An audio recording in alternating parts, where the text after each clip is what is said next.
Hello everyone, and thanks for watching the video. This is a picture of me with Michael, host of the Just a Random Railfan YouTube channel. I've been a fan following him and watching his videos for a while now. And when I saw he was running a live stream in my hometown of Ashland, I quickly went to the station hoping to meet him. Fortunately, he was there and I got to chat with him a little while. He's very nice and very knowledgeable and took the time to talk with me. Unfortunately, we had to leave shortly after meeting and I was not going to be able to meet with him again.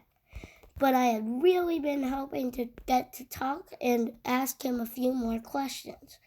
So my dad went back the next morning and asked my questions for me and filmed them as an interview. And with Michael's permission, I thought I would share the video with you. I wanted to ask some questions for him that you told me you wanted to know. One of the things he wanted to know is when did you start getting into rail fanning or really liking trains?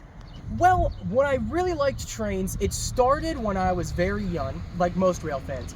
It really started ever since because I was a boy. How I became a thing was eventually when I was younger, I would always watch videos of train YouTubers, specifically Coaster Fan 2105. That's one of his favorite. That sounds about right. And his old videos, and I would watch them. I was like, man, I really want to do that. Fast forward to when I was about in 6th grade, I finally decided to say, you know what, I'm gonna go ahead and do this. So I started a YouTube channel, and that's about when I started getting serious about railfan. And ever then, it's been pretty much uphill.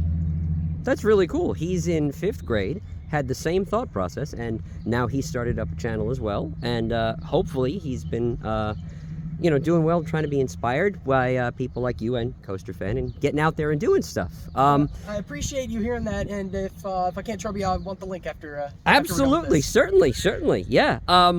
He also wanted to know, do you have any particular locations that you've been to which have been favorite rail fanning spots, aside from maybe Ashland, since you're here, obviously? Well, Ashland, of course. Big rail fanning locations. I would say multiple that I've been to is Horseshoe Curve. I've been to Horseshoe Curve many times. It's definitely a spot I suggest checking out at least once. Unfortunately, since the years have gone by, I don't want to say this too much, but the place has kind of been let go. Before, at one point, you could see the full 360-degree view of the trains wrapping around the Horseshoe Curve. Unfortunately, it's been more overgrown and you can't quite see it. But if you want to see other traffic spots, I suggest Glitzen, Crescent, Kearney's Crossing, and Cassandra's Overlook. Many other places I've been to include Folkestone, Georgia, and Fairport, New York. Folkestone, Georgia, what they call the Folkestone Funnel, is where all trains to and from Florida have to funnel down on a 2-track main line. I highly suggest that spot. It's a nice small town charm and quite frankly great for rail fanning, especially during the mornings and evenings. Fairport, New York, a very streaky kind of town. The only reason I found out about this is because I actually live near there during when I'm going through here in the summer. And I live near there, I found out it has a rail fanning location. I'm like, sweet, let's look at the spot. It's a very nice place, very nice town, and you get some good train traffic. Very cool. Other locations, as you've seen, Greencastle, but if there's any other locations that I've missed, I don't want to sound like advertising here, but there's plenty of other spots I've been to on my YouTube channel that I've checked out, such as Plant City. I don't really feel the need to mention there. I've only been there once, but those are pretty much the big main spots that I like going to and like returning to. Thank you for the information. No, he'll appreciate it. Also, as much as you enjoy watching the trains go by, do you often get to take rides or go on the trains to go places? Yes, I do. Like I mentioned before, when I do my trip over to the Horseshoe Curve, I do it about once a year. Every time for a day, we'll take the Amtrak that runs through there, the Amtrak Pennsylvania Train 42 and 43. I'll take it to get the experience of riding through Horseshoe Curve. Other train trips I've taken is the auto train. I've taken the northbound auto train once before. That was an experience to say the least. And I've taken also the Silver Meteor, the Silver Star, and other commuter routes, including the Brightline higher speed rail line. But yes, riding the trains is fun, but I must admit watching them is a lot more fun for me. Very cool. When you're doing your rail fanning, are there any specific engines that are your favorite to see go by, either Amtrak or a freight variety that is a specific engine you like to see? Well, of course, for freights, EMD is always the favorite, especially special units. But specifically saying regular units, EMD, SD70 Aces or SD80 Max, or not 80 Max, excuse me, SD70 Max, are of course always a nice catch to the eye. Right now, I would say Amtrak Dash 8 locomotives. I think they're like B32s. I don't really know that make and model. Those are always nice to catch every now and then on the Amtrak side of things. But I will tell you, there's one specific unit that I hold close to my heart. That is Tri-Rail 816. The reason why that is because it was the train leading my first ever train ride when I was a little guy, 3 years old, with my grandparents. They took me from Boynton Beach train station to, I believe, either Deerfield or Fort Lauderdale Airport Station. And that's the first ever locomotive or train that I got to ride on. Unfortunately, those units are being phased out, so I really hope 816 gets to stay or gets saved from scrap. Very, very cool. Let's see, there were a few other things he wanted me to ask.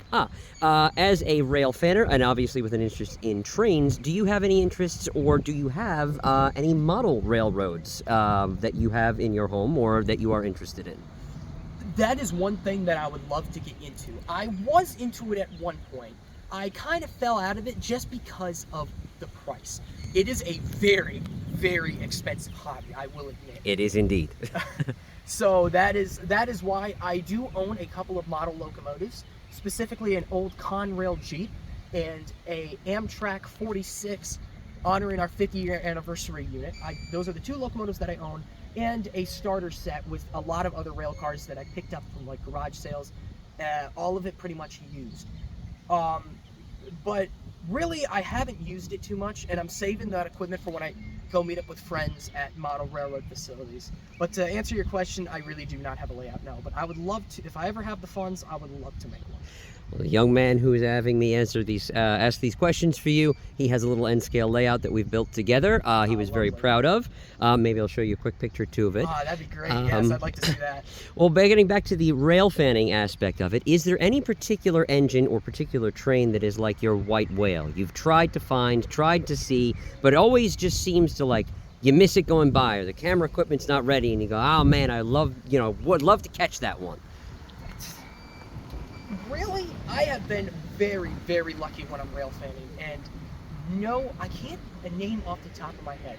At one point, it was pretty much every CSX Heritage unit until I finally caught one. It was a running joke in a group chat of mine with fellow rail fans and friends up in Rochester, New York, that no matter how many times I would try, I would always find a way. It was a joke that I would invent new ways to miss the Heritage units. But I finally did catch one, and it's been on a roll.